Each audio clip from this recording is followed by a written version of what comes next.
One of the things I love about doing these interviews is that I learn so much about the rich background of the people who work here at the council. And you're no exception. I learned this morning that you're a journalist, and that's something that we share. So I'm looking forward to learning more about that today. Of course.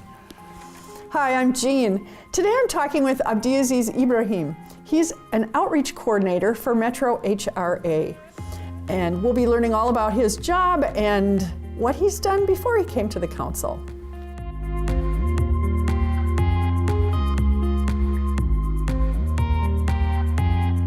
What is it that you do here at the council?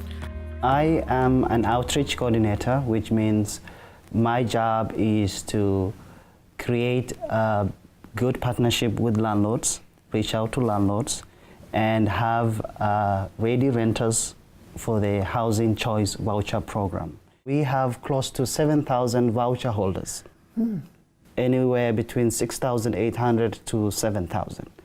And our voucher holders actually find housing with private landlords. What sorts of issues do you deal with on a day-to-day basis? I do housing search assistance for these families. We do tenant education for these families. By the time they apply for the unit, they are ready renters. We take our families through a rigorous program, which is a tenant education course and a financial literacy course, which teaches them how to be ready to rent a unit. What do you like about your job? Everything. I do like the fact that we are able to house thousands of families every day, every night, and they have a bright smile. That night, I'm able to sleep much better, and I get much more sleep when I know a family is now housed. So what does it mean to a family to have stable housing? Having a stable housing is very important to our families. It means you have a landlord who takes care of your problem when you need repair work. You have a lively neighbor. You have access to public transportation. You have access to good jobs. You have your kids, and you probably have access to better schooling system. That to me is having a stable house or a stable housing. You were not born in the United States? Where are you from? I'm from Kenya, East Africa, and I was born there. My parents are from Kenya too. I grew up in Kenya, and I've been here for the last 13 years. Kenya is a beautiful country. It's known for its wildlife and game reserves and the coastal beach of Mombasa. And it's a tourist destination for a lot of folks.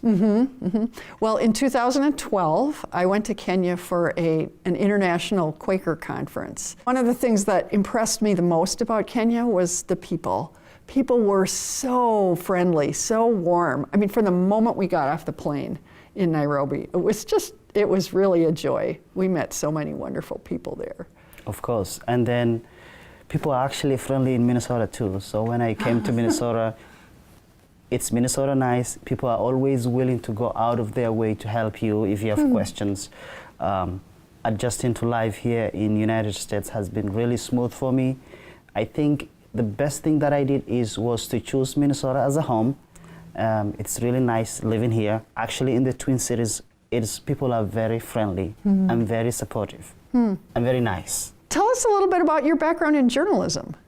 I've always wanted to be a journalist, and journalist I was. Before coming to United States, I was a radio journalist based in Nairobi. My job was to translate scripts from English to Kiswahili. I used to read in Kiswahili, which is the language that's spoken well in East Africa. I'm sure you know that. I had passion for journalism, and I still do. I always wanted to work for the BBC, which I did for a short stint before I came to the United States. I always wanted to be the person who gets out and gets the news story and then come back to the studio and write that and record that. So I did a current affairs program, sports program. I did all that in Nairobi before I came here. So what do you like to do outside of work? I like to watch soccer. I like soccer because that's the only game that I play and watch. And mind you, the World Cup soccer tournament is on its way, June to be exact. One of the teams that I'm supporting is called Senegal from West Africa, and I also like Turkey. I really enjoy hearing the stories you have to tell, particularly about working with clients at Metro HRA and knowing what a big difference our work here at the Council does to people in the region. Thank you so much for talking with us. It's nice to be here. If you'd like to learn more about the work of Metro HRA and the Council as a whole, visit our website at metrocouncil.org.